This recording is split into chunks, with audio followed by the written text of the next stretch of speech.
I flop down on the couch, like soaking wet. And I look at the nightstand and there's a sugar canister full of condoms. And I look at each side of the bed and there are satin ropes. And I sit up and I start opening cabinets around this room and I find a mini bar full of sex toys. I find various lotions and massage oils, and I find a karaoke machine.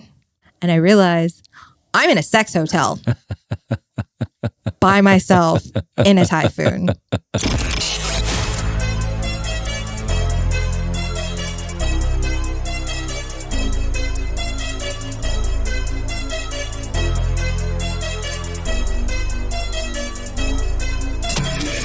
This is the Maverick Show, where you'll meet today's most interesting location-independent entrepreneurs and world travelers, and learn the strategies and tactics they use to succeed. And now, here's your host, Matt Bowles. Hey everybody, it's Matt Bowles. Welcome to the Maverick Show. My guest today is Krystal Pino. She is the founder, owner, and chief nerd in charge at Nomad Tax, an individual and small business tax consulting company that focuses exclusively on serving digital nomads. Pino herself is a certified public accountant, a personal financial specialist, and she has been a full-time digital nomad for over 5 years, living and working in over 50 different countries. In the last 3 years, she has grown Nomad Tax to over 400 clients and recently won the Top 25 Excellence in Business Award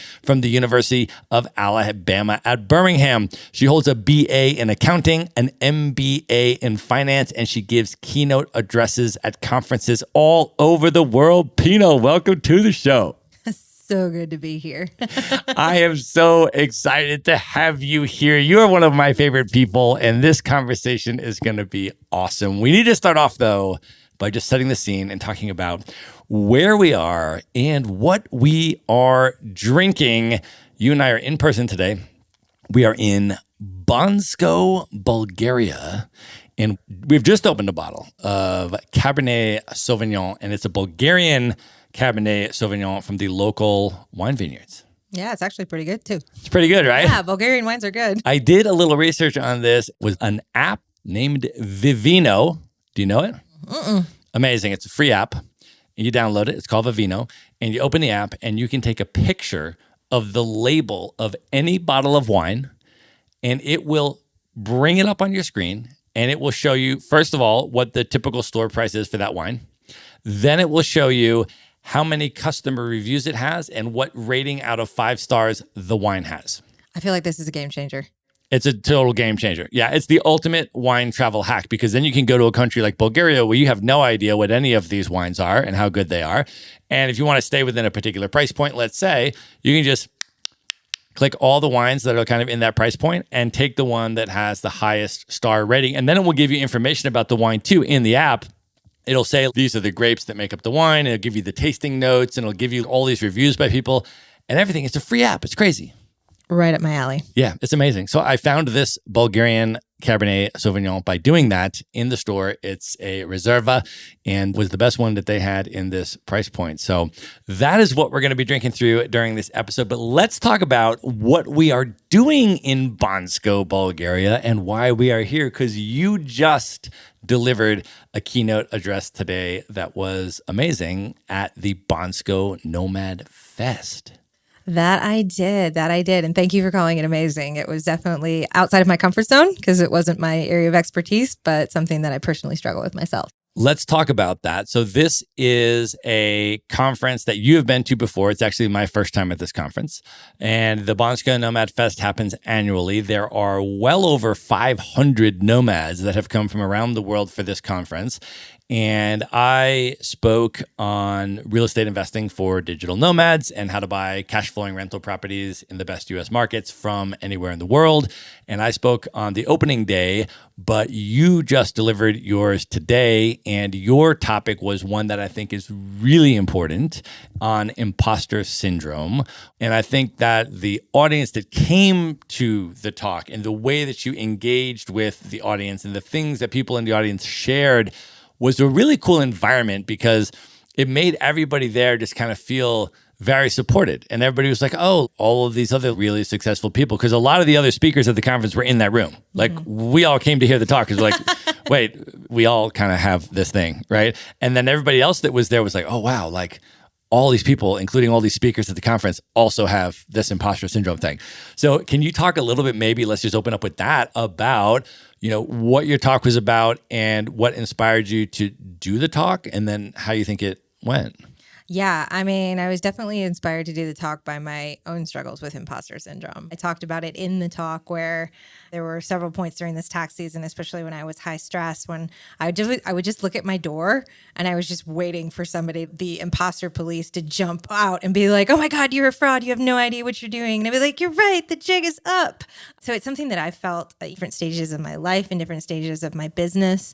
Digging into it for my own personal reasons, I discovered that a lot of people, a lot of very successful people, a lot of very high achieving people also feel this. And when you look at how we overcome this, part of it is acknowledging it and sharing it and normalizing it, just realizing that you're definitely not the only one out there feeling like this. Yeah, I've had actually a number of conversations with people just at this conference because I spoke, I gave the opening keynote, and then everyone sees you up on the stage and like, oh, this person appears to be confident. They appear to be not nervous at all about public speaking, let alone about the content they're presenting on.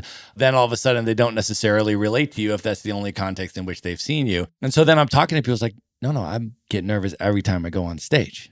And most of these other speakers at this conference also get nervous, and they tell me that they get nervous, and we talk to each other about this. I mean, this is like a thing. I know people that teach public speaking, and they say that they get nervous every time they go on the stage to a degree, right? And then similarly, even really successful business owners struggle with that. And even as you get more and more and more successful, you still have it to a degree. And it's often just an ongoing thing that you just continually have, and you just have to sort of figure out how to sort of work through it and deal with it. But most of the people I know have it to some degree. They do. And I mean, I think honestly, the more successful you get, the more you can experience it, right? Because as you continue to achieve, you continue to feel like, oh my God, who am I to think that I can run a 7-figure business? Who am I to have been promoted to COO? These people, like, I have no clue what I'm doing. And any minute, everybody's going to find out. And I mean, that's actually just not the truth. Yeah. And people are always comparing themselves to others because there's always going to be somebody that's better than you at one thing or another thing or achieved more than you or has better this and that. And therefore, if you're not the single best in your space, then this triggers it, right? And it happens in different ways too. Like I get asked to speak about all different kinds of stuff. So this conference, I spoke about real estate investing, which is what Maverick Investor Group does. We help people to do that. Sometimes I get asked to speak about building a location independent business and like talk to entrepreneurs about that. I just, for my first time, got asked in December to do a keynote on podcasting, which I did in the Nomads BA conference in Buenos Aires. I'd never been asked to speak about podcasting before. So all of a sudden, same thing. Do I have enough listeners on my podcast? There's a lot of people that have much bigger podcasts than mine. Is my thing good enough and significant enough to do a keynote about podcasting? I do podcasts, but am I the right person to give this keynote? It'll be there forever.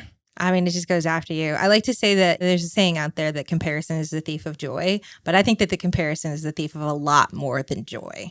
I think so if we're constantly comparing ourselves to other people, one thing that we have to remind ourselves is we don't know what's going on inside their head. And oftentimes it's the same thing that's going through yours. Right. And the other thing that I've been telling people here too that ask me about it, I'm like, after I say like, yeah, I have that stuff too. I think that all the time. I'm nervous when I go speak. I'm not the best at this. I'm not the best at that. Am I the right person to be doing? You always have those thoughts that go through your mind. And so what I've been telling people here, especially a lot of the younger folks, early stage entrepreneurs or aspiring entrepreneurs or whatever, or people that want to do coaching or want to teach people things, and do I really know enough to teach other people about it? And I'm like, all you have to know is more than the person you're teaching. Mm-hmm. That's all you have to know. Yeah. Just more than the person you're teaching. And as long as you know more than the person you're teaching, they're very happy to learn from you, right? And that's how I think about it. Okay, do I know more about real estate than the people I'm teaching? Yeah. Do I know more about podcasting than the people I'm teaching? Yeah. Do I know more about this? Am I further along in my journey? You don't have to be the best. You don't have to be at the peak. You don't have to be the pinnacle. You don't have to be better than everybody else. You just have to know a little bit more than the people you're teaching and to be able to deliver value to those people based on your experiences that you've had that are further along than theirs. That's it. Mm-hmm. And by no means an expert. We'll get to like my expertise is in tax. It's definitely not in imposter syndrome, but very well versed in it. So just sharing my own experience too. It doesn't even have to be knowledge. It just can be experience as well. Right. Yeah. No, I thought it was super, super important. And you did share a lot about your experience and a lot of people connected with that. And then they started sharing about their experiences. And it was a very cool discussion around a room that had, including a lot of very high level entrepreneurs and public speakers and everybody else in the room. So it was a very cool environment that you created. And I really appreciate you taking that initiative and creating that space. You and I need to talk about, first of all, where we met, because we have known each other for 4 years now. And we met, I feel like specifically where we met was on a rooftop in Tbilisi, Georgia, at a dinner. And we all met up on this rooftop and they had like a wine thing up there. And then we had dinner there. And I met you for the first time because there was a remote year alumni that were there. And then after that dinner, we just spent the whole night with a small crew just mobbing through the streets of Tbilisi and drinking wine until 3 in the morning or so. This is accurate. The one thing that you forgot is that winery claims to be the oldest winery in the world. Wow. Yeah. So there was those little copper stills and everything. But yeah, another country for great wine, Georgia. Great wine. We definitely tested that night. That was completely amazing. What an incredible memory and a very, very cool city. The other thing that we found out, which is completely amazing, is that you and I are both from Buffalo, New York. Yes, we are. We got to represent for this for a little bit. We need to share a little bit about Buffalo and about some things that people need to know about Buffalo and growing up in Buffalo. The first thing is that you and I have rooted the Buffalo Bills through some very hard times and some very cold weather. Yes. Yes, definitely. It's never been easy to be a Bills fan, ever. It's never been easy. I moved to Buffalo right when they won the AFC East pennant and then went on to 4 consecutive Super Bowls and lost them all. 4 consecutive Super Bowl losses. And then I moved out of Buffalo and then they didn't make the playoffs for 17 straight years. But you are still a Bills fan. I will be a Bills fan for life. I bleed Bills colors. I think it's something that when you're in for life. Now, I have a backup team. I have a winning team. I like the New York Giants as well, but I will be a Bills fan my entire life. Amazing. And Buffalo is where I learned about buffalo sauce, buffalo chicken, buffalo wings, and the fact that you order your wings and they always come with blue cheese. Always blue cheese. And you order pizza with the wings, and blue cheese then serves as the pizza crust dip. You dip your pizza into it. Absolutely. And if you ever order buffalo wings anywhere in the world, they should always come with blue cheese. Never, under any circumstance, should buffalo chicken come with ranch dressing. Am I right? I tend to agree on this one, even as a girl who lived in the South for nearly 20 years. Yeah. Buffalo chicken goes with blue cheese. Let them know. Blue cheese, where it's at.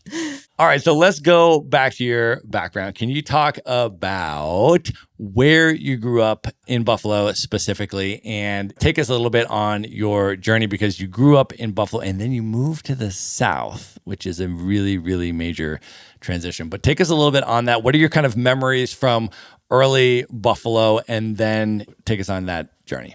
Yeah, absolutely. So I actually grew up in a tiny little town called North Tonawanda. I was raised in a single parent household. My mother left when I was very young.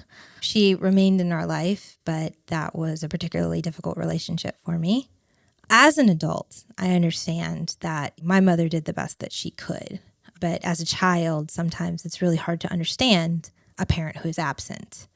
You know, and my father is incredible, and he raised 2 kids all on his own. But in order to do that, he had to work a lot. I mean, he went to school at night to better himself and further his career. We were taken care of by our grandmother. So he wasn't around probably as much as he wanted to be. So it was a little bit difficult growing up. I didn't have the easiest childhood. I mean, sure, I had a great time. I loved baseball, and my dad, he would take us out of school and take us to opening day for the Buffalo Bisons all the time.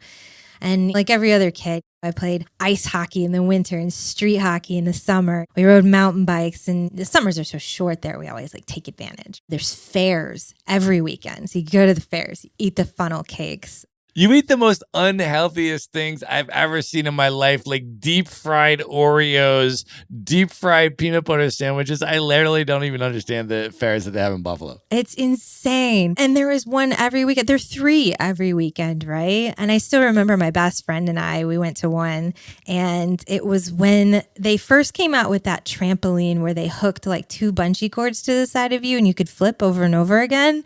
And my best friend and I, we just got on this trampoline and we kept going, and one of us would hit 76 flips, right? And the next one would get up and she'd hit 80 flips, right? So then I'd have to get up and hit 82 flips. It's this amazing childhood, and it's very innocent, and I think it was very contained, and it was a really interesting place to grow up for sure. I had some struggles as my childhood progressed. Unfortunately, somebody who was very close to me violated some trust. There was some sexual abuse at the hand of somebody that it shouldn't have happened with. And I think there were some miscommunication errors between the people who should have been responsible for that put me in a place to feel like I couldn't trust anybody, and the only person available to take care of me was me. And these things have been mended as an adult for sure. But as a kid, these are very hard lessons to learn very early.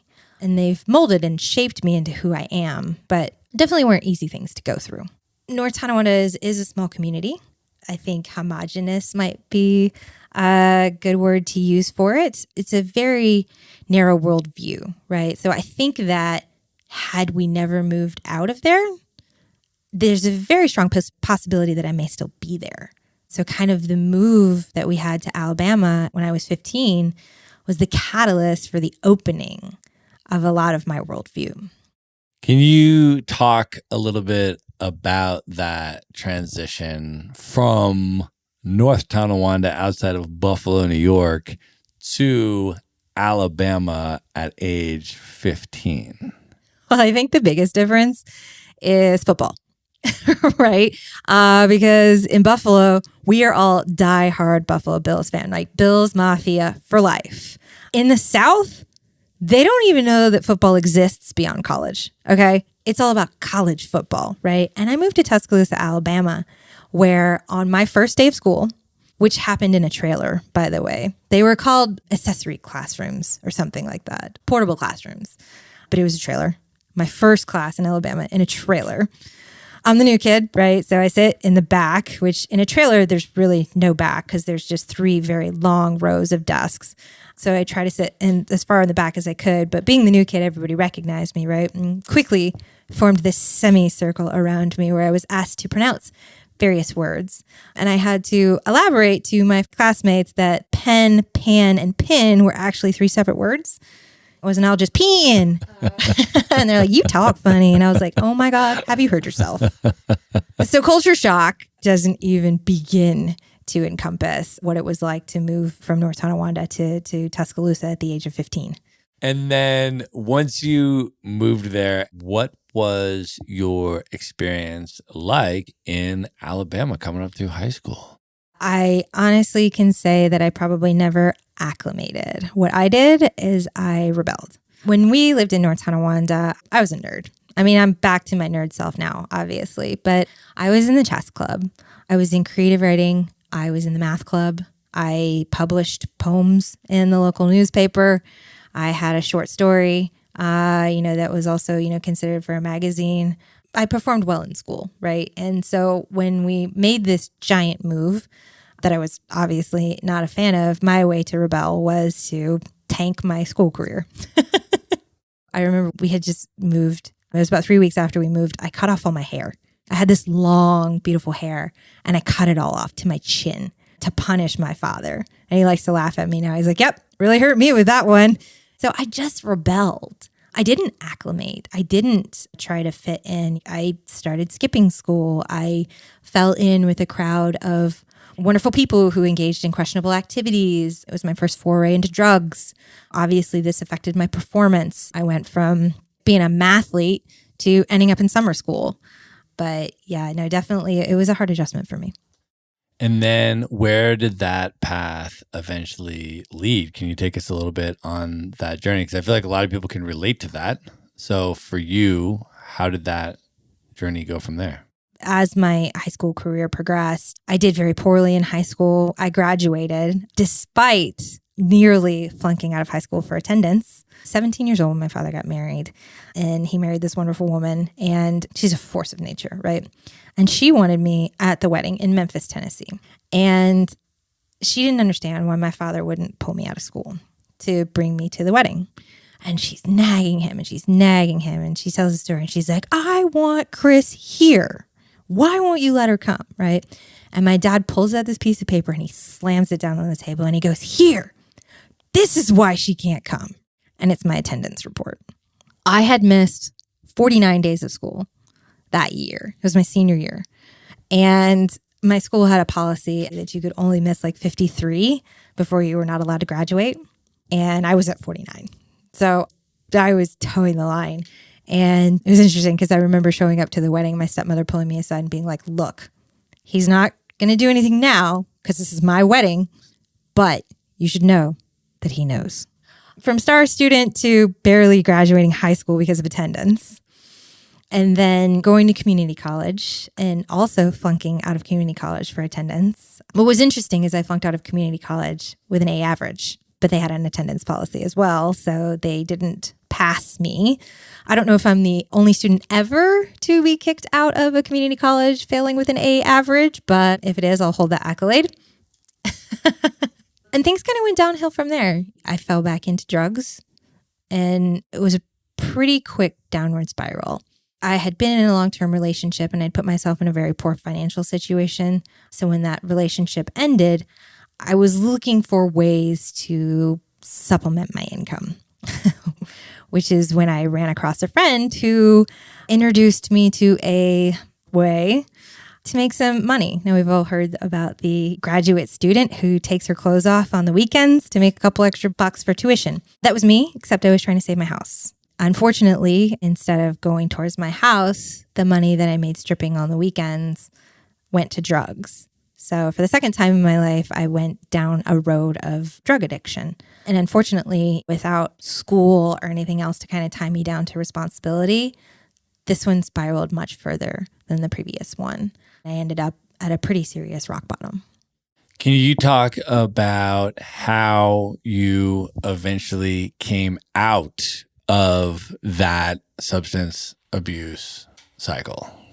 I would love to, because that is the great part about this story. It's funny, I had a dream the other night, and I just received the UAB award, and I'm about to present at this conference, and I had this dream. And before I tell you this dream, let me tell you, my father is my biggest cheerleader, and he's the biggest supporter that I have. But I had this dream that I was receiving an award, but I overslept. And I was like, Dad, why did you let me oversleep? And he's like, oh, well, you're a drug addict and you were a stripper and you don't deserve these awards. And I'm like, but I've done so much since then to overcome all of that, right? And that's my own insecurities, like speaking up through a subconscious dream with my father. But there definitely was this time. I think at that time, I never would have been able to see a way out of it. And you don't realize it when it's happening, when you're spiraling. I mean, it's not until you smash against the floor that you're like, oh, wow, I have really dug myself very, very deep here. But for me, it was a decision. I mean, it was a split moment decision. I was cleaning my house one day, which was a futile effort because I was actually about to lose my house in foreclosure. So really not sure why I was actually cleaning it. But I had a bandana wrapped around my head and I was cleaning the bathroom. And I remember pulling my head up and catching a glimpse of myself in the mirror. And I looked like death. My skin was pale. My eyes were sunken and dark. There was no light to me whatsoever. And I just remember staring at myself in the mirror, about to lose my home, forced to live in a car that was actually being chased by the repossession company. And I said to myself, this is not the life you want for yourself. You can do better. And I think that anybody listening who's been in this point knows, every addict that I've ever spoken to, there's a moment when you say, okay, I'm going to give up and I'm going to fall further down this hole. This is the turning point, and I can choose to go either way. And fortunately, I'm very stubborn and I'm very hard-headed. And I had an idea of my own self-worth at that point. So I said, no more. I got in my car. I drove to Memphis. I moved in with my uncle. I went cold turkey off of crystal meth. And it was 6 months before I was comfortable even informing my family that I had been a drug-addicted stripper. But their reaction was a mixture. Of course, they were relieved that I had gotten myself out of that situation, but they were also very disappointed that I didn't allow them to support me through that. And I was so ashamed. I couldn't tell them. I wanted to be the daughter that they deserved before telling them. And I wasn't a terrible person. I'd made a couple wrong turns. But that's not to say that at any point you can't get yourself back on track. And what were your next steps or your first steps from there? Oh man, coming back from rock bottom is not easy, especially because it wasn't just drug rock bottom for me. It was financial rock bottom. At 20 years old, I owned $108,000 worth of debt. Also, whoever gave a 20-year-old that much responsibility over money, let's talk about, very irresponsible lending practices. But coming back from that, it wasn't an easy road at all. Getting a responsible job that makes good money, not really an option. So I got a job at a temp agency and I started cocktail waitressing on the weekends to make extra money. I very quickly learned that I could make more cocktail waitressing in one night than I could all week long at my day job. So I went full-time into cocktail waitressing, which was actually a blessing for me. It allowed me to pull myself out of a financial hole much quicker. I had a lot of support from friends. I was still living at my car at this point. So friends who let me crash on their couches or take showers at their places. One friend was finally like, you know what? No, you're not living in your car anymore. You're just going to live on my couch. And so starting to just rebuild yourself and your trust. And, cocktail waitressing was amazing for me because it taught me a lot of social skills as well, right? It taught me how to manage volume. It taught me how to manage personalities. So I think that it might not have been a traditional path, but it was a really good one for me. A snowball can be negative or positive, right? So the same way that I snowballed into rock bottom, once I started to achieve and climb out of it, that had a snowball effect as well. So let's talk about your path towards taxes and becoming a CPA and realizing that both you love this and you're really good at it because you now run the top #1 CPA firm that is serving digital nomads. And I want to just trace that trajectory, right? Because a lot of times when people are in these early stages, they don't know exactly what do I love? What do I like? What am I good at? What could I potentially start a business in that would be successful? And for that, you obviously have to figure out what you like and what you're good at. So can you take us on that journey? Absolutely. And it's an interesting one for sure. When I went back to college, I was 25 years old. I've been cocktail serving for 4 years. I was making good money. I had a customer at our bar. He was a regular, and he spent most of his time ordering Crown is Bryce and convincing me that I was too good to be a cocktail waitress for the rest of my life. So he convinced me to go back to school. He wanted me to go to school for finance, and I actually originally went back for physical therapy. And then I figured out I could get a master's in physical therapy and never make more than like $60,000 a year at the time. And I was like, well, I don't want to put a ceiling on myself like that. So I did switch to finance. So I was in community college. I was on a business focused in finance. And one day my professors pulled me aside and they were like, look, you're truly, truly struggling in your finance classes. And we see you working very, very hard. You're not doing very well grade-wise. However, in your accounting classes, you're not even paying attention and you're fucking up the curve for everybody else in the class. So at some point, my accounting professor was like, look, if you get this, you should do it. And so I made the switch, very grateful for good professors who take the time out to actually, pull their students aside and recognize that. So I made the switch to accounting. So let's talk a little bit about that accounting journey. What was your professional trajectory like in accounting leading up to your decision to go the entrepreneurial route? It was definitely crazy. So, there were a couple more steps in the educational journey, right? Once we got to the University of Alabama at Birmingham, graduated with a BA, I thought, well, I'm going to go get my master's of accountancy. This is the logical next step. But I will never forget sitting in the head of the program's office and him being like, I don't think you're a right fit for our program.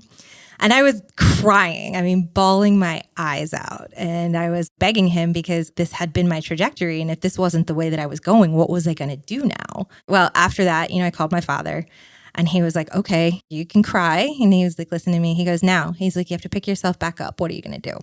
So I readjusted. I went and got my MBA instead. It was funny. The first thing that I did was I took the professor's class. I got an A in that class.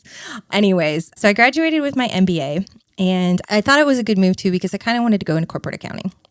CFO was the goal. So I got a job working in corporate accounting. And the company that I worked for kind of had this plan that if anybody wanted to retire, they kind of needed to start 10 years beforehand and start grooming somebody for this role. And I was incredibly humbled, that they kind of saw this in me and they started to develop me into this role. My CFO was absolutely supportive of me being the next CFO of the company. He was happy to train me and move me up in the company, but he kept saying, I'm just not comfortable with the fact that you don't have any public accounting experience, or I wish that you had some public accounting experience. So I remember one day I walked in his office and I handed him my 2 weeks notice. And he said, what's this? And I said, I'm going to go get some public accounting experience. I seriously thought that public accounting was going to be a 2-year jail sentence, right? I was going to get in, I was going to do my 2 years, and I was going to come back out and I was back on my CFO trajectory. Being a tax accountant is a grind. We work 80 to 100-hour weeks, strapped to our office chairs. These offices, they provide meals and gyms and anything that they can do to keep your butt working. So it's very hard work. But I absolutely fell in love with it. I feel incredibly fortunate that I got an internship with a firm who developed a very rounded education for my internship. So I wasn't siloed in just tax. We had a client, you owned the client. So you owned their business. You owned the company that owned all of their real estate properties. You did their personal tax return. So you really got this 360 view of the client. And the partner that I worked under made sure to stress to me that accounting isn't about numbers, it's about people, right? It's about building relationships. And that's how we add value to our clients. So, as I look back, it was another one of those relationships that I was just incredibly fortunate to come across to teach me that accounting is not really about numbers, it's about people. So I fell in love with it and I stayed in public accounting for 4 years until I stumbled across an opportunity to travel the world. Let's talk about that because you and I met through Remote Year, which for people that don't know what Remote Year is, it is a company. Initially, it was just a 12-month itinerary. That was the only option. That's why it's called Remote Year. They now do 4-month itineraries and 1-month experiences and all of that. But when you and I did it, it was a 12-month commitment. And Remote Year, the company, would bring this community together of location-independent professionals who don't know each other before the trip. And then they would curate this 12-month itinerary and take care of your accommodations and your co-working space, access 24/7 Wi-Fi, all that stuff, and then your travel between each location, your airfare and everything. And you just pay them a flat monthly fee. And then it's a full 12-month experience where you travel the world with the same community for an entire year. And you and I both did that within a year of each other. We are both now considered sort of very early stage Remote Year people. But I would love to hear a little bit about how you heard about Remote Year, decided to do it, because it's an interesting decision. I remember when I signed up for it, and I was going through this major life transition too. I had just gotten out of a 7-year relationship, and my partner and I had been traveling the world together for 3 years, and all of a sudden we broke up on the island of Cyprus. That's where we broke up. I don't know anybody. So for me, my Remote Year story is I break up out of a 7-year relationship in Nicosia, Cyprus. I go to the Skyscanner app, and there you can type in that you want to book a flight from the city that you're in to, and you put anywhere. And it just gives you the cheapest flights to another country from wherever you are. So for me, it was Athens, Greece. It's like $69 from Cyprus to Athens. Done. Book that. Get on the flight immediately. Just go straight to the airport, get on the flight, land in Athens, go to a coffee shop, open my laptop, and I was like, I remember hearing about this thing called Remote Year. Because for me, it was like a moment in my life where it was a massive transition. I was just getting out of this super long-term relationship, and I needed like hugs. I needed people. I needed a community. Well, I can either, move to a city and try to create a community and do that, or I could just join Remote Year, which is an immediate community because every single person is coming there. Nobody knows anybody, and they're all coming there to create this intentional community. So I had that from day one, and I could keep traveling. I was like, this is perfect. So I applied to Remote Year from Athens. Boom, jumped that Remote Year and started in Kuala Lumpur in 2016. But I would love to hear a little bit about your experience. What made you decide to join Remote Year? And then how was that experience for you? I feel like when you hear these stories about how these people ended up on year-long group travel programs or even a part of the digital nomad life, there's a little bit of a continuity, right? I lost my job or I got out of a relationship or, it's something like that. So I had 6 months earlier, I had gotten out of a particularly difficult long-term relationship as well. I was rebuilding myself. After you get out of a 7-10-year relationship, you have to learn at that point, okay, well, who am I now? What are the lessons that I learned from that relationship? Who was I when I entered it? Who was I in it? And who am I now afterwards, right? So I was in this very transitional phase of figuring this out. I was having a great time at my firm. At my level, I was bringing in high dollar clients. I was kind of on the partner track. I was really successful in my career. And from a friend of a friend, I heard about this opportunity to travel the world remotely. And it was a particularly tough decision for me because I knew I wasn't going to be able to do both. This is pre-pandemic. So this is when accountant firms believed that their jobs could not be done remotely. And, 70 years of my firm working the way that they do backed up their beliefs in that way. So I knew that it was going to be a choice for me between my career and this incredible opportunity that I just felt very, very, very drawn to. And it was new for me. I'd never traveled like that before. I did a summer exchange program when I was 15, but it wasn't anything like that. So I agonized over the decision for months, and I went back and I went forth. And I still remember that I had decided not to do it. One night I had an altercation. A friend of mine who was a little intoxicated had been abusive towards me. And we had just left the police station making the report. And my friend who'd taken me to the station, he took me out to lunch. And this friend of mine, I said, look, I have to tell you something. And he goes, no. He goes, you're going. And I'm like, I really can't, it's not the right time in my life. I'm very successful in my career right now. Look at this horrible thing that's just happened. I'm not emotionally ready. And he goes, no. He goes, you have to go do this. He goes, tell me the reasons that you don't want to go. I was like, I'm not emotionally ready. He's like, you'll figure it out along the way. And I was like, my career, I am doing very, very well in my job. He goes, this is 1 year. He's like, you leave your job. You go, you do this for 1 year, and then you can come back and you can work in your 7th floor corner office in Birmingham, Alabama for the rest of your life if you want to. And you'll have a year of this worldwide experience, and that adds nothing but value to you. So basically in this lunch, he convinced me that I needed to go. And I did. And I thought it would be a year, right? And then I would go back to my 7th floor corner office in Birmingham, Alabama. But here we are 5 years later instead.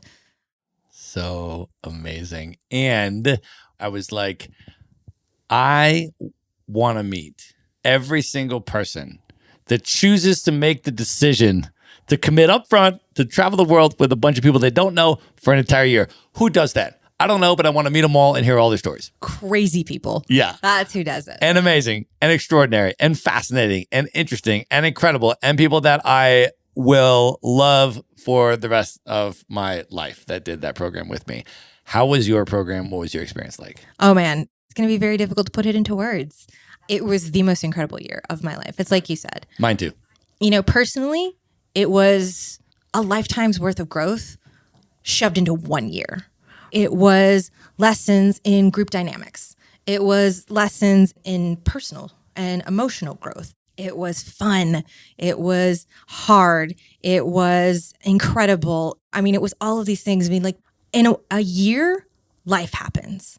And a lot of life happens. And when you're shoved in with 50 people that you've never met before, you have to learn how to navigate different personalities and different group dynamics. And you're shoving all of these adventures in as well. You're seeing all these new places. You're experiencing these new cultures. You're eating new foods. And all of it is happening simultaneously. And it's so much stimulation.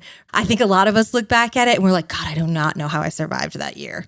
right? I still look back at it and I'm like, I don't know how I survived that year, but it was the most incredible year of my life. It was amazing. It was super, super incredible. And I agree. I think you can only really understand it if you actually do it. And you understand also the depth of the connection that you have with the people that do it with you, because you're with them every single day for an entire year, and you are supporting each other through the ups and downs of life, and also seeing the world and having the most epic adventures of your life and growing as human beings. Like you said, a lifetime in 1 year. Yeah. Insane.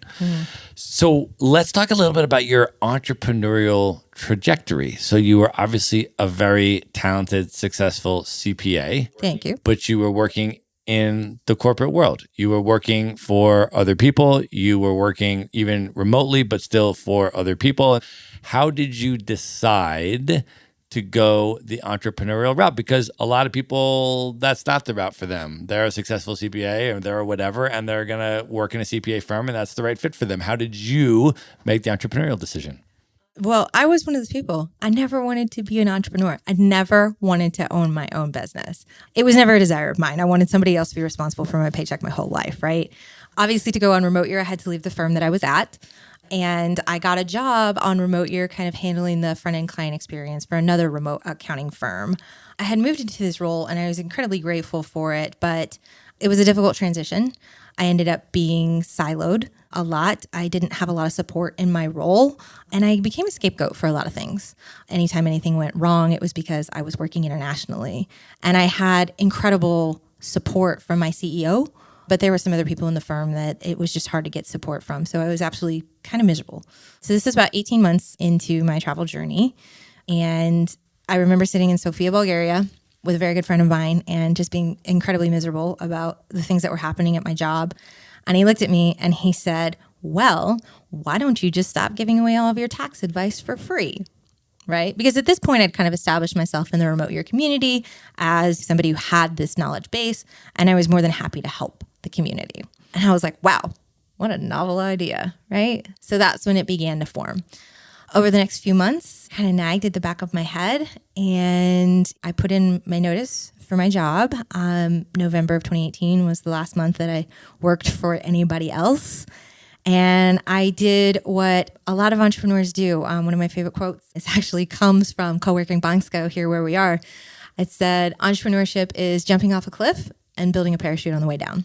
And that's absolutely what I did. I cashed in all of my savings. I hedged all of my bets, and I just jumped into Nomad Tax. So we launched in December of 2018, and we've been doing that since then.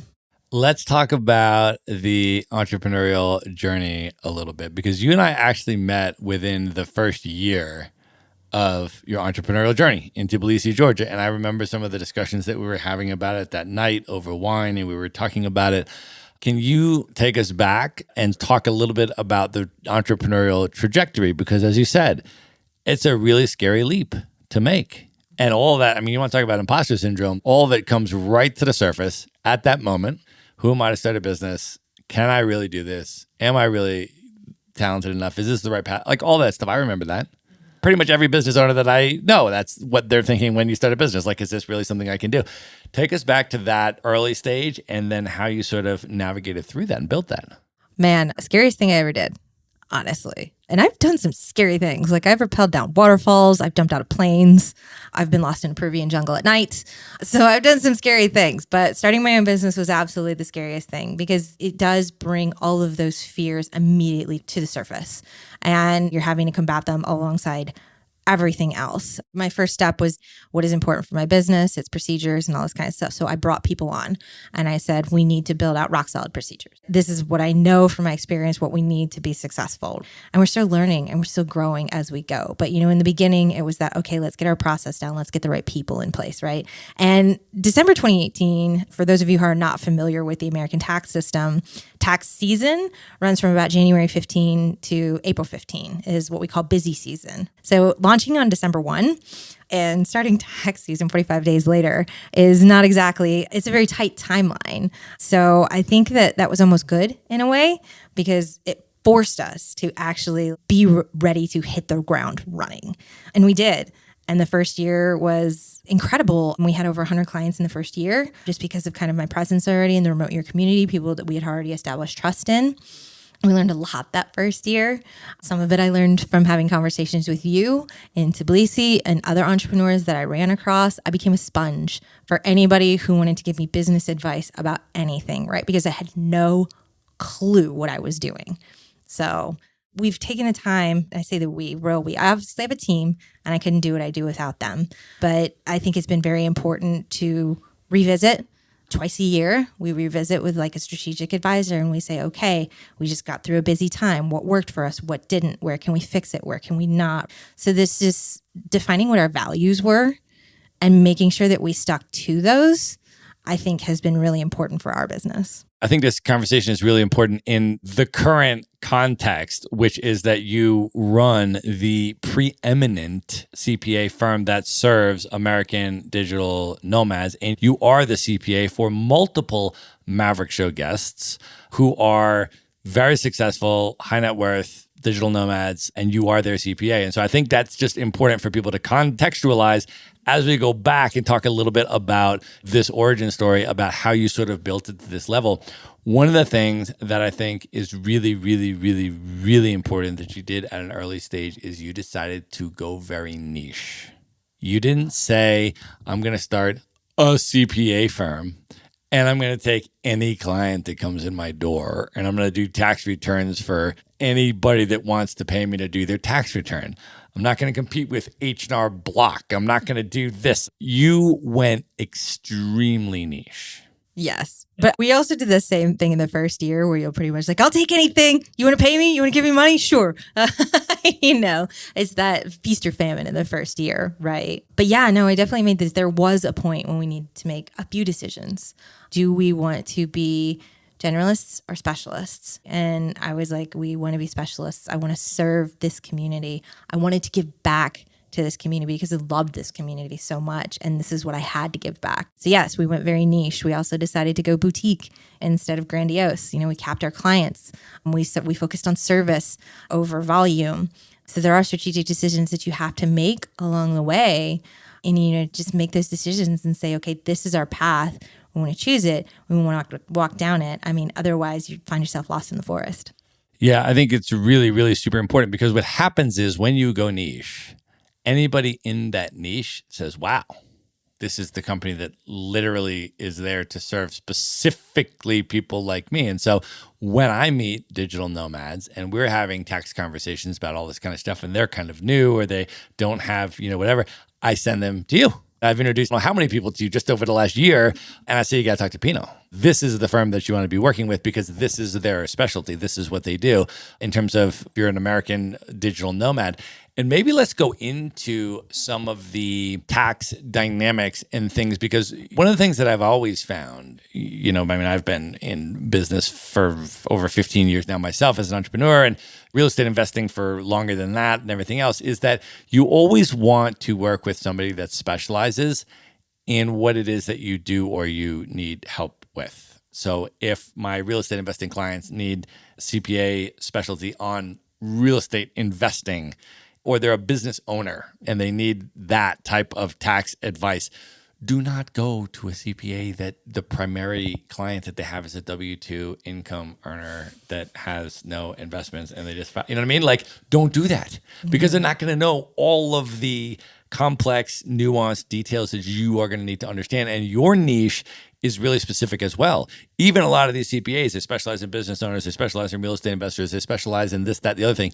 That doesn't mean they know the Nomad tax codes and all the nuances and complexities that specifically apply to American digital nomads, but you do, and you've gone into that niche area, and I think it's really, really important. So let's talk about some of the most important tax concepts that digital nomads, especially ones from the US, need to be considering. And the first one I want to ask you about is if you can explain the Foreign Earned Income Exclusion, the FEIE. How does that work?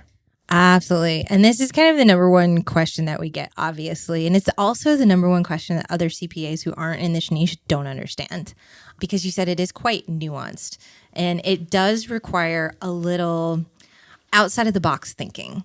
So the foreign earned income exclusion is a piece of tax code that was written into the tax code 40 years ago, 50 years ago. I mean, before digital nomadism existed. So when somebody wrote this tax statute, our lifestyle or digital nomad lifestyle wasn't even on the radar. So basically what the foreign earned income exclusion says is that, and there's two ways to qualify. I'm going to focus on the physical presence test because that's what the majority of your audience and our clients are, digital nomads. It says that if you spend 330 days out of any 365-day period present in a foreign country, then you may qualify to exempt up to $112,000, that's the number for 2022, $112,000 of income from federal income taxes. Now let's break that down. So 330 days present in a foreign country. This means boots on the ground. Usually a day, if you're transiting in and out of the U.S., a day is the first full 24 hours that you're there, midnight to midnight, right? Present in a foreign country.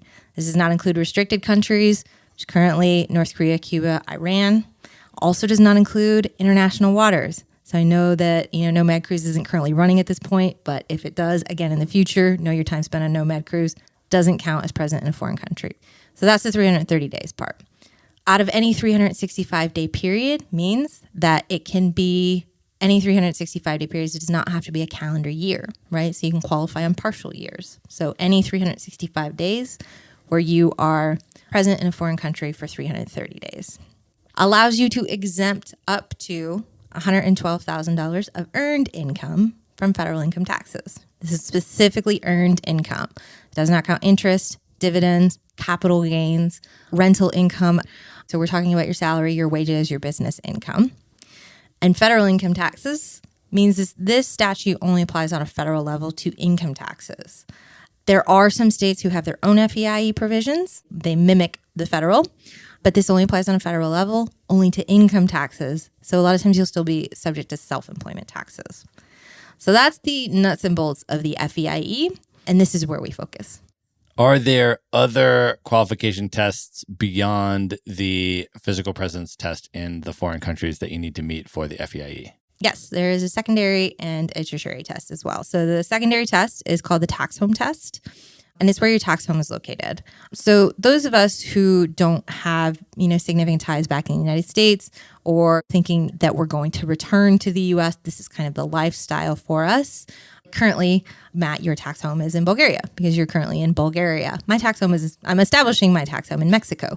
But your tax home is it follows you to the countries that you go to. Now, this is where the loophole of the FEIE comes in. When this was written, you would say you left the United States to work in another country for another job. You lived in that country, right? So you got a job with Mercedes in Germany, and you lived in Germany. Now your tax home is in Germany, and you're a tax resident of Germany, and you are subject to taxes in Germany. But the way that the majority of digital nomads travel is, even though you have a tax home currently in Bulgaria, you're not subject to taxes in Bulgaria because, one, maybe you're not here long enough. One, maybe you're not, whatever the tax jurisdiction rules are, you're not earning local income. You're not subject to their tax rules. So this is the loophole. You're not subject to taxes in the tax home that you're claiming, but because it's your tax home, you get out of taxes in the United States. So as an itinerant nomad, so far my tax homes this year have been Mexico, El Salvador, Colombia, Portugal, Bulgaria, and later this year, they're going to be South Africa, Tanzania, Kenya, Senegal. And those are going to be, quote unquote, my tax homes because those are the places that I've lived during the year, but I don't actually owe tax in any of those countries. Right. And you should look at the tax statutes in all the countries that you're going to. How much time are you spending there? What type of income are you earning? Are you going to trip up against tax liability there? I can only advise in the United States, but you should definitely, if you're concerned about tax liability in another country, talk to a tax advisor in that country for sure. But yes, typically your tax home will follow you. Okay. So there's that. And then is there a third test for the FEIE? Mm-hmm. The third test is called the Abode Test. So the Abode Test is more about your socioeconomic ties to the United States still. The biggest example that I like to use here is if you own a home in the United States, what are you doing with that home? If you're renting that home out and using it as an income producing property while you're gone, then that shows less significant ties. If your home is there empty waiting for you to return, a lot of times, the federal government will kind of see that as intent to return or making it easier for yourself to return. And therefore, they could argue that your abode is still in the United States. Okay, so if you do not own a primary residence that remains unrented while you're traveling, that helps to establish that you don't have abode in the United States. And therefore, the physical presence test in these other countries, which basically overlays with your tax residency in these other countries, which basically overlays with your abode in these other countries, all kind of folds into one thing as long as you don't have a primary residence that's unrented in the United States. Right. There are other things as well, that you have to consider. Everybody's situations. There's no one size fits all when it comes to tax. Some of the myths that we like to debunk, other CPAs who don't fully understand this, they want to say that you have to be on foreign assignment in order to qualify for that. Trust me, I have read this statute backwards, forwards, upside down, right side up, drunk, high, just to make sure that I understand it every way that there is to understand it, joking aside. But I do fully understand that there's nothing in the statute that says that you're required to be on foreign assignment. There's a lot of belief that if you work for a U.S. employer, that you don't qualify, or if your clients are in the U.S., that you don't qualify. But the thing to remember is that it's about where you physically are when you earn the income, not where your clients are, not where your employer is. Right. So I'm an entrepreneur. My company is based in the United States. We help people to buy rental properties that are all in the United States. A lot of my clients are in the United States. Some of them are around the world, but a number of them are in the United States. But because I physically am not in the United States, that's what qualifies me. Yes, that's where the qualification comes. Now, can you also talk about, in addition to the FEIE, there is also a housing credit that some people can qualify for. Can you talk about that? Yeah, so the foreign earned income exclusion covers up to $112,000 per year. So what if you're making more than $112,000? Well, first you're going to have the standard deduction, right? So that bumps you up to about $125,000. But if you're making in excess of $125,000, then you might want to look into additional things such as the foreign housing credit. So you have earned income that is going towards housing expenses that is not excluded under the foreign earned income. Then we can look at the foreign housing deduction as well.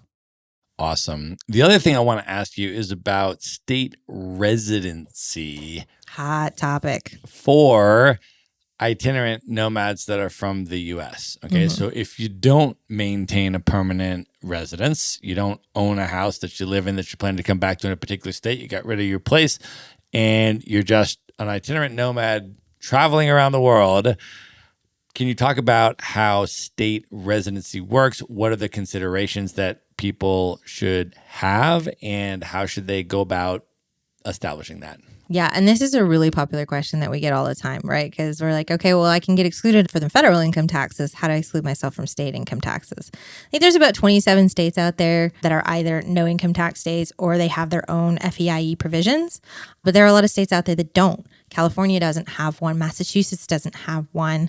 So it's okay. If I was a resident of these states before leaving and becoming a nomad, what do I do now, right? There's this very common misconception as well that just because you haven't been to the state in 2 years means that you're no longer a resident. The states don't see it that way, especially California. If you've ever been a resident of California, if you've ever breathed in California's direction, the California FTB board will come after you for the rest of your life.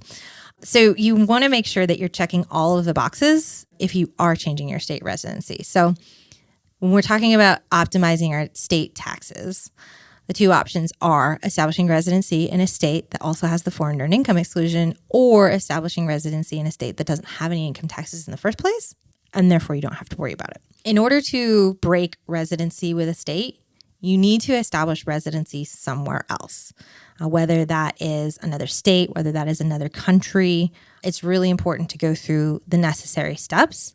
Otherwise, you will fail a residency audit time and time again. And California is very aggressive about these. New York is very aggressive about these. Massachusetts is very aggressive about these. Virginia, very aggressive about these. There are things that are considered being a privilege of being a resident of a state and therefore qualify you as a taxable resident. Having a driver's license, being registered to vote, participating in state-run insurance exchanges.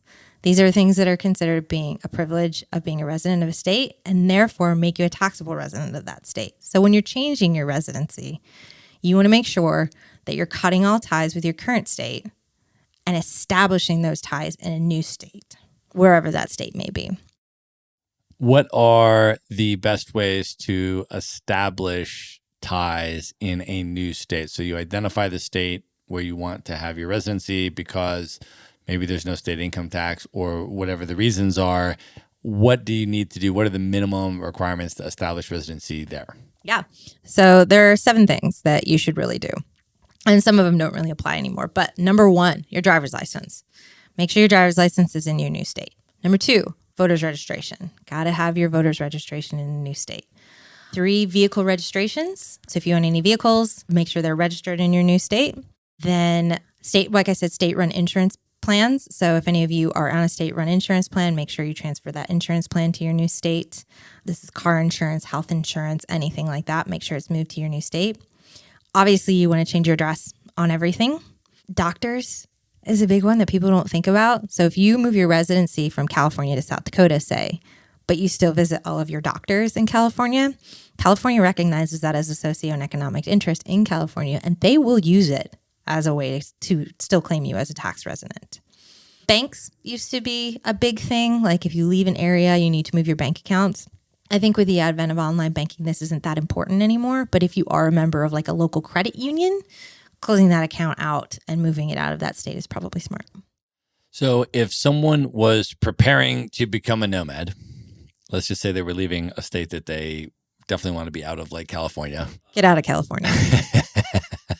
I left California to become a nomad, so I can relate. Are they still coming after you? They came after me for years. I had to have my CPA send them letters every single year documenting that I have not had any connection with the state in so many years because it's this whole Nexus thing. It was just raw chaos. For years, we had to send them letters documenting that I was not in the state. I haven't been in the state. I have no connection with the state. And it was just, it's crazy. But to establish connection with the new state, what are some of the hacks or ways that people can do that if they want to maybe become a nomad? Someone's listening to this.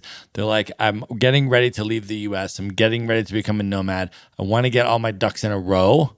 What is sort of the minimum requirement or the easiest way to create that state residency? So this is something that you should do before you start your nomad journey. Or if you're already on your nomad journey, do it when you plan to return home. There are some really great hacks out there. So the 3 states that are pretty high on nomad radar are South Dakota, Texas, and Florida. South Dakota has long established their residency program to be very friendly to the RV community, which translates very nicely to the digital nomad community. In 24 hours, you can become a South Dakota resident. You get a mailbox there. You have a very important piece of mail sent to that mailbox.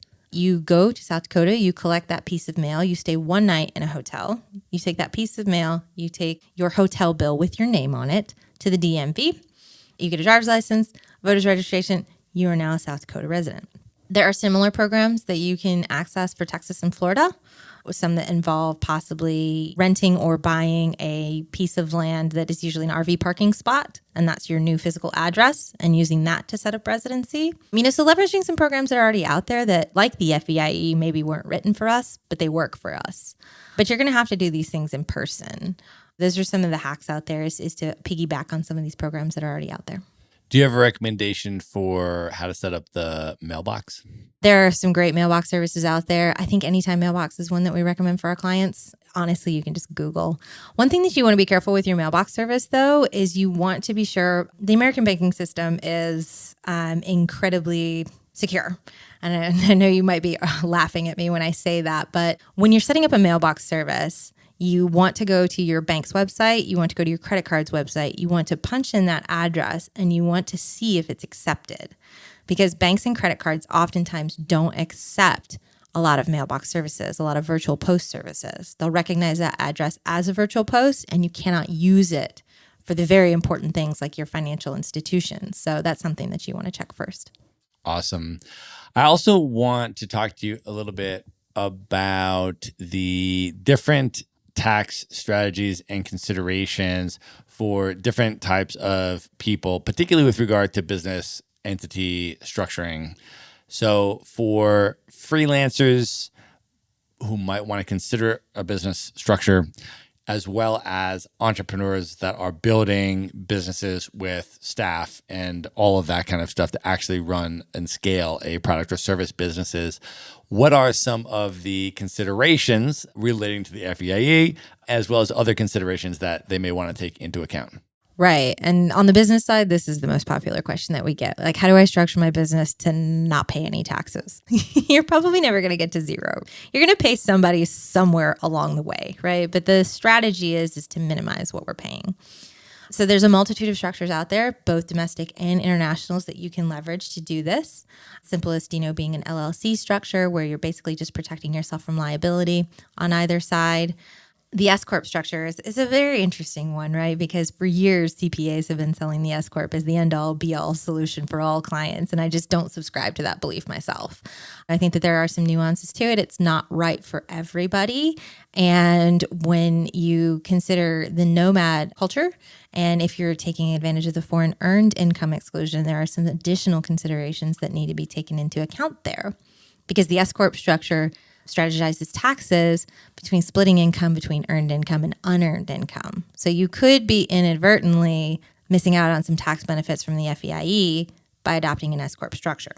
So this is an important nuance, and I want you to be able to actually explain this, right? So the idea of the S corporation is that the money gets paid into the S corporation from the clients. That's where the revenue comes in. And then you're able to split it and only take a portion of your money that comes to you as a salary. And that's where you have to pay your self-employment taxes and things like that. And then you have a portion that goes to you, which is not your salary, and you don't have to pay your self-employment taxes on that. And so the idea is that being able to split those things reduces the percentage that you have to pay the self-employment taxes on and so forth. But it also reduces the amount of earned income that you can use for the foreign earned income exclusion. Right, because you can only exclude the earned income portion, which is the salary portion, which traditionally has been what you're trying to reduce in the S-Corp structure. But if you reduce that, now you've reduced the amount that you can take the FEIE benefit on. Exactly. So anything that you're not taking as salary is not considered earned income and cannot be excluded under the FEIE. The IRS says if it was earned income, you would have paid it to yourself as salary. So that's an important pitfall to look for. And it's not to say that the S-Corp structure can't work for a digital nomad. It can. It's just going to take a little bit of adjusting, of leveling it out and making sure that you put things in the right place. Yeah, and I think this is why it's so important for every single person to do an individualized personal consultation about their exact situation, what they're doing, what they're planning to do, both in business as well as their lifestyle, how they're structuring it, because maybe there's some years that they won't qualify for the FEIE, or that's not going to be a regular thing for them. And maybe that's a very different consideration than somebody's like, yes, that's definitely going to be me. I'm going to hit the FEIE for every one of the next 10 years. And then what are you doing with your business? And what's your income level that you're trying to scale to? And how are you doing this? And so I think that's why all this stuff is so individualized, right? Which is why we always do these disclaimers. This is not individualized tax advice. We're talking about general concepts.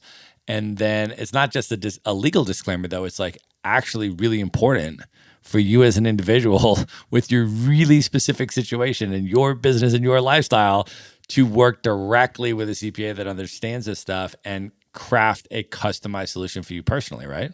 Absolutely. I always ask people, what's the best business structure? And the answer is it depends. That's my favorite tax answer anyways. Like every situation is it depends. But it really depends on like what are the goals of your business and where are you going? I had a conversation with a client a couple of weeks ago, an incredible business that is growing very quickly. And they're talking about optimizing their business structure. And we're talking about the S-Corp and we're going down this road and we're thinking that this might be the right way for the client. And then the client casually slips in that they're thinking about bringing on a foreign investor. Oh, bingo, S-Corps can't have foreign investors. So this is no longer a good business structure for you. Other companies, I'm like, okay, well, are you growing your business to grow it or are you growing it to sell it? C-Corps are easier to sell than any other business out there. Are you looking to take on investment? C-Corp is great. Is this just your own little project that you're going to run forever? An LLC might be just fine. You know, in some cases, just being a freelancer, sole proprietor, working for one company is all you need. So I think it's very important to have these conversations and include all of the information about your goals and your ideas and where you're taking your business so that we can optimize the structure for you. So let's talk a little bit about the importance of creating an entity of some kind in general, even if you are just an individual freelancer, and what that allows you to do legally in terms of shifting what might normally be personal expenses to business expenses, so that instead of having your money come in, paying tax on all the money you make, and then paying your expenses out of whatever's left, you're able to have the money come in, pay your now business expenses out of that money, and then pay tax on what's left. Yeah. And there's an important caveat to say there. When you're making independent income, so income that's not paid to you as a salary, freelance income, side hustle income, whatever it is, you don't necessarily have to have a business structure to deduct business expenses. If you have business income, you can deduct expenses. The rules around expenses are it should be ordinary in your course of business, necessary in your course of business, and cannot be considered a personal expense. These are the big caveats. Now you can see across a range of businesses, this is going to vary greatly, right? Every stream of independent income is assigned what we call an NAICS code, a NAICS code. It's a 5-digit code. It tells the IRS what your business does. It also benchmarks your expenses. And the IRS uses it so that when your expenses go outside the norm of what your business does, well, that's when you get popped for questions. Not necessarily an audit, but additional questions for sure. So choosing that NAICS code, the NAICS code, is super important, but also being able to defend any of the expenses that you take as true business expenses is important. I tell my clients all the time, if you want to deduct something for your business, make sure that you're comfortable for sitting across the table from an IRS auditor and defending it as such. Because one day you might be. So a lot of the biggest question that we get from digital nomads, travel. They want to know what they can deduct for travel. The next thing that I'm going to say is not going to be the most popular opinion out there, but travel does not play nice in the sandbox with the foreign earned income exclusion, because in order to deduct travel expenses, you need to be traveling away from your tax home. We talked about tax homes earlier, right? 9 times out of 10, we're traveling to our tax homes. So this is something that all digital nomads should consider about their travel expenses. Just because you are working and traveling full time doesn't mean that when you take your flight from Bulgaria to Cape Town, that's a travel expense for your business. Now, this could be very, very different if your business is travel blogging or, travel vlogging, or you have a YouTube channel. If your business is specific to travel, this could be very different. Or let's say if you're a speaker at a conference. So for example, I was invited to speak at the Bonsko Nomad Fest about real estate investing for digital nomads.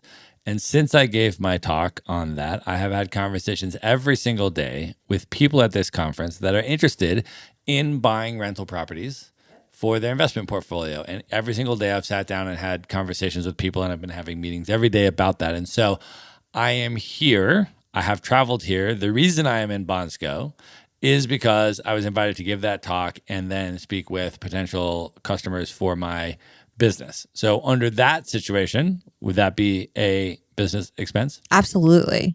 What is the nature of your travel, right? And I have a lot of nomads, they tell me all the time, well, yeah, I network everywhere I go.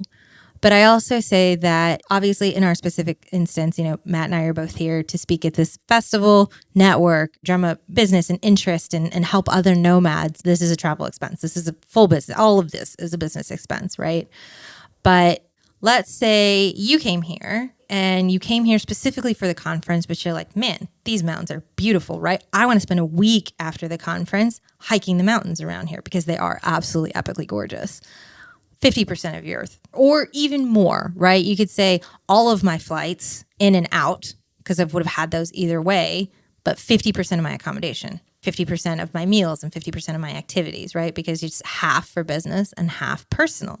Whereas you and I are going to Cape Town later this year, and there's not really any reason for either of us to go there, but it's going to be fun, and it's Cape Town and festive season is one of my favorite places in the world.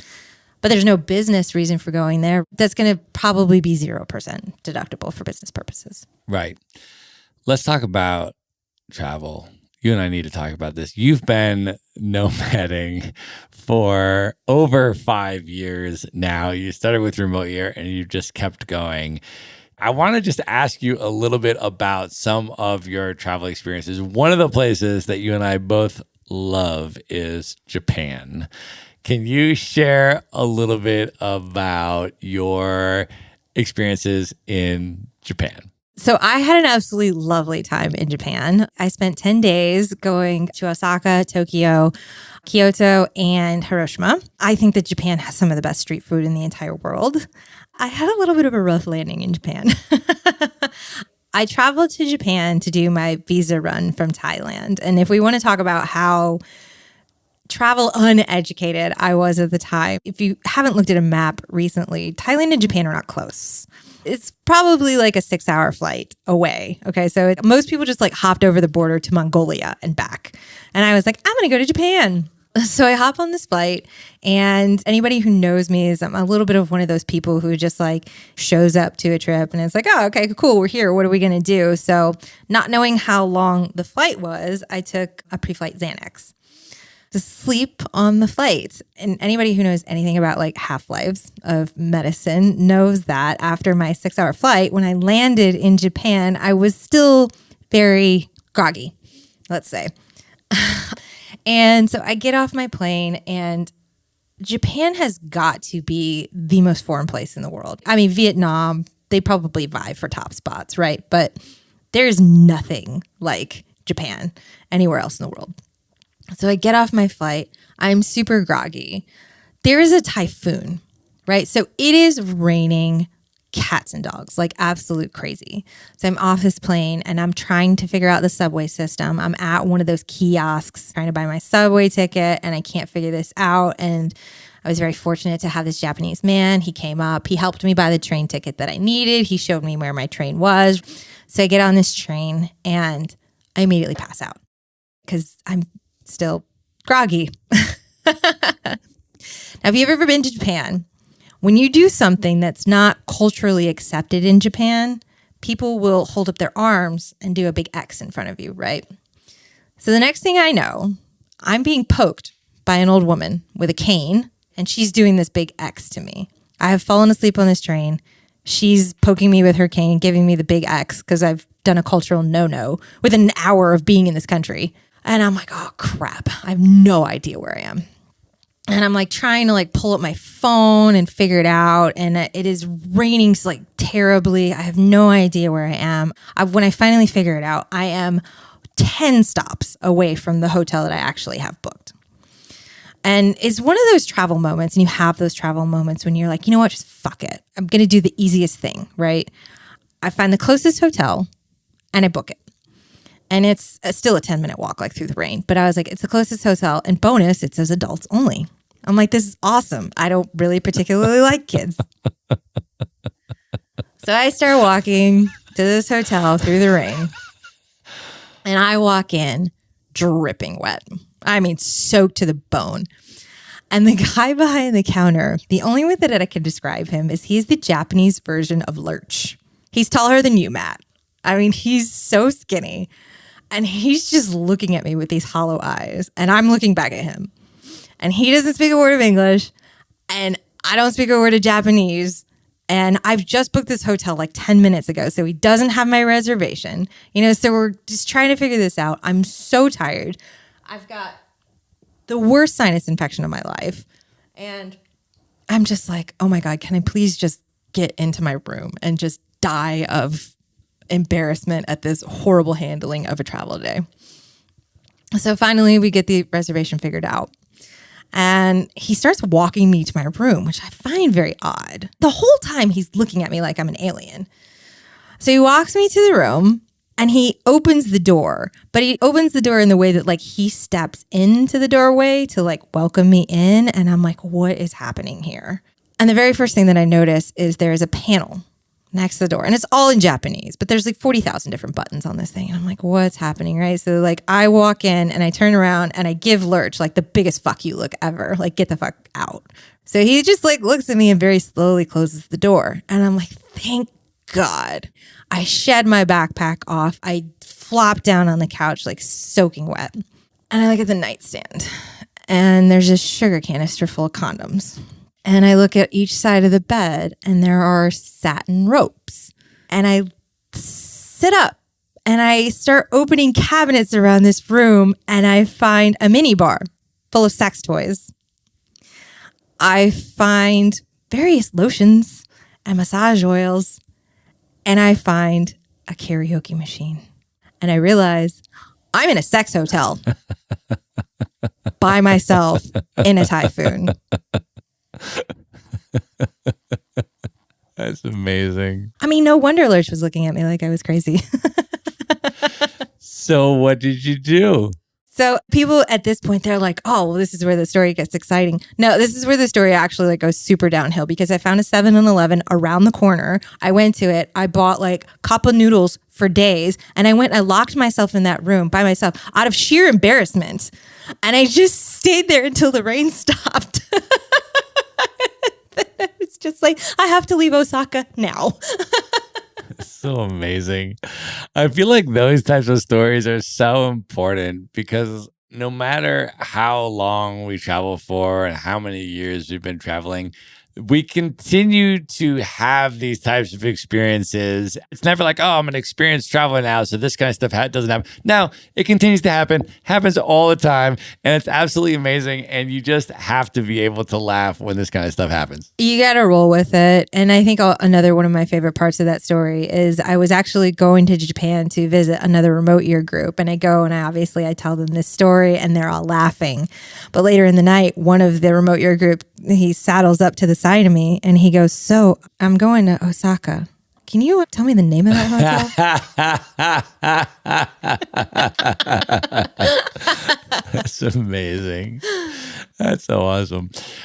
Well, I wanted to also ask you about your experience in Italy because you have a lot of your cultural heritage from Italy. It's one of my favorite countries. I try to go through every year if I can and go to a different place. I've spent a month in Sicily. I went for my 40th birthday to the Amalfi Coast. Gorgeous. Which was amazing. And then just about, 8 months ago or so, I went with our mutual friend Magoo. Maverick Show listeners know Jen McGee. She's been on the show twice. Hi, Jen. Shout out to Magoo.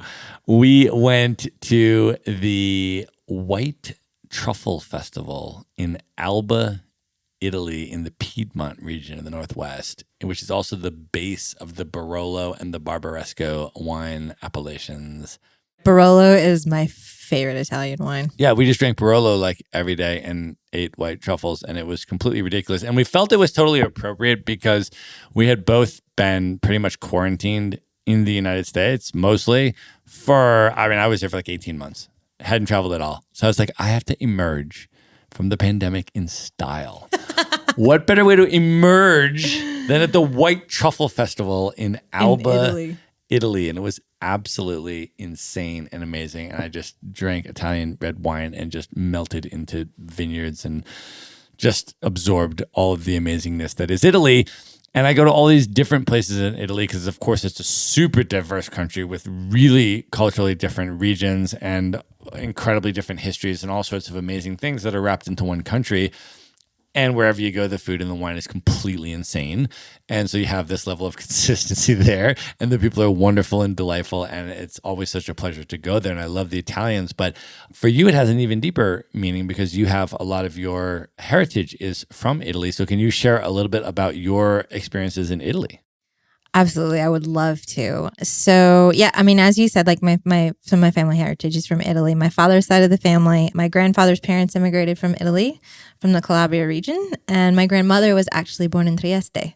So after my remote year journey, it was actually my first foray into solo travel. I traveled with a group for a year. For 4 months after that, I had joined other groups. And I was like, okay, I'm going to check out this solo travel and see what everybody else is talking about. So I went on this pilgrimage to my original country, of heritage. I started out in some amazing regions. I did Siena with a very good friend of mine, Catherine Conaway. She's another remote year person. Tuscany. If you want to talk about incredible wine, I mean, like, wow. Funny, I fried every piece of tech that I owned in Modena, which is actually, how I ended up in a certain place that had an Apple store, because Modena does not. But I took a train from there to Trieste, where my grandmother was born and raised.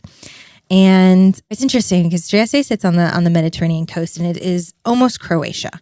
So it's about as far east as you can get in Italy before you get into other countries. So it's very close to Slovenia and Croatia there. And I arrived by bus, and it was the middle of the day. I was backpacking. So anybody knows, like lugging your luggage around, like sleeping on buses and trains and stuff like that. It was the middle of the day. The sun was blazing hot. Even in September that year, it was so hot. So I'm trudging from the bus station into the middle of town. And I'm covered in sweat. I'm absolutely miserable. I'm regretting every decision that I've ever made in life. And I round this corner and I see the town square of Trieste. And it is a square that has these buildings that are etched in gold. And the sun is setting and it's hitting these buildings and the whole town square just sparkles.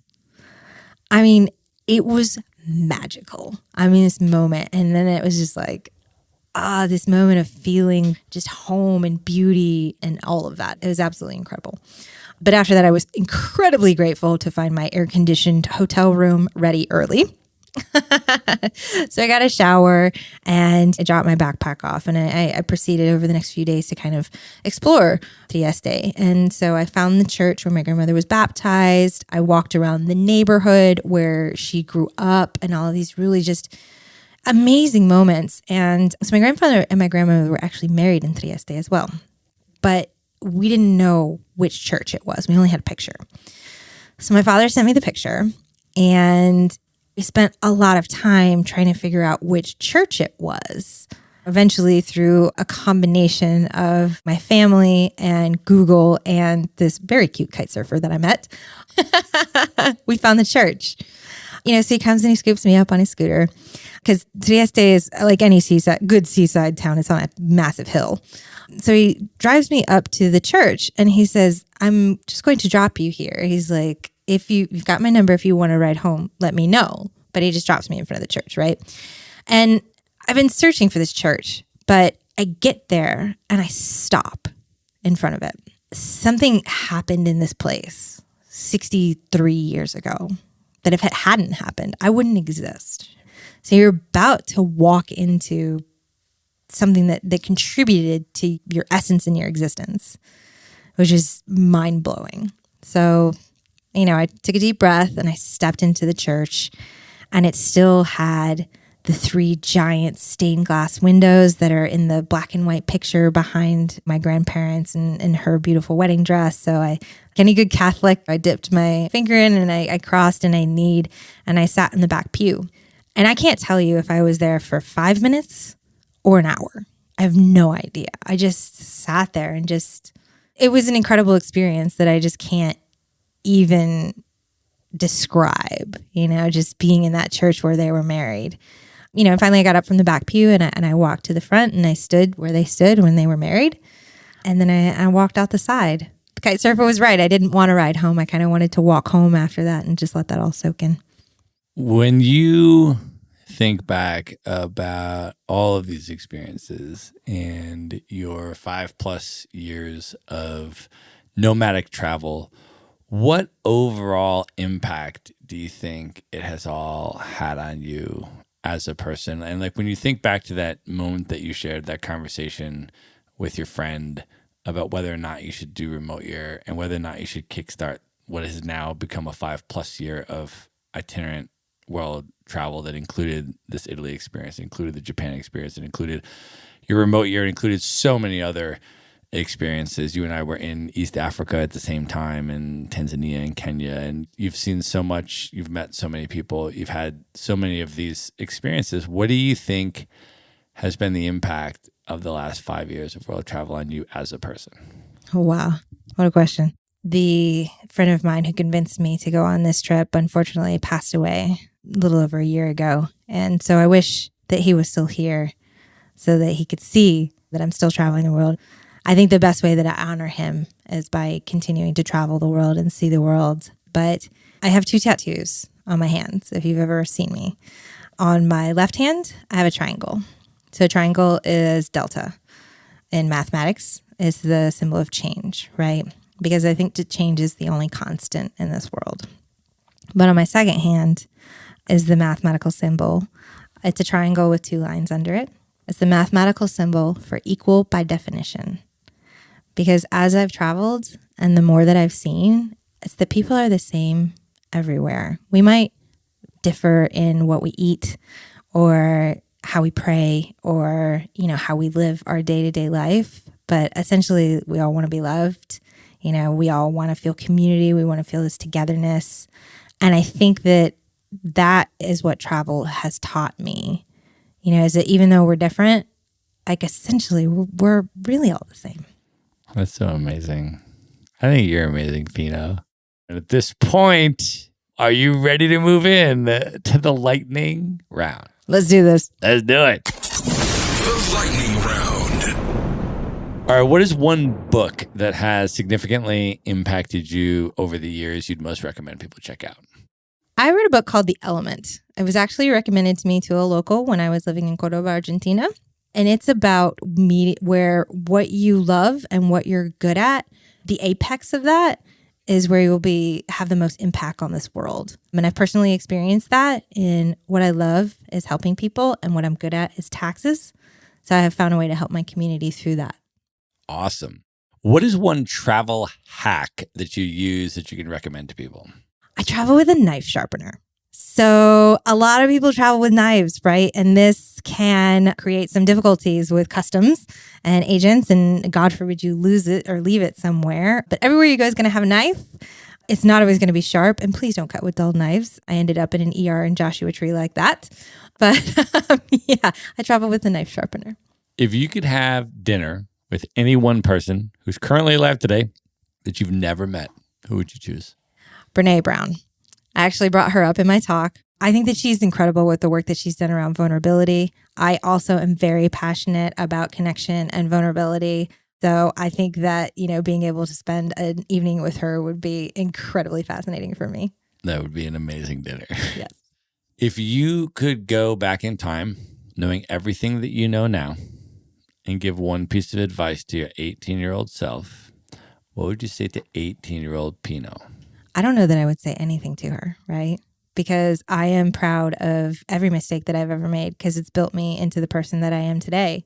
And I wouldn't want to change her trajectory one bit. Awesome. Of all the places you've been in the world, what are your top 3 favorite travel destinations you'd most recommend other people should check out?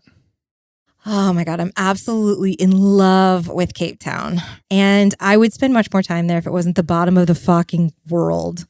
But when I do go, I try to spend at least 3 months there. It's amazing. It's beautiful. There's so much to do. The people are so nice. It's got incredible food, incredible views, incredible hiking. It's one of my favorite places in the world. Secondarily, definitely Mexico City. It's where I currently reside. I say reside. I have an apartment there. The first 8 weeks, I've been gone 6. But also incredible culture, incredible food. I think it's a great digital nomad hub.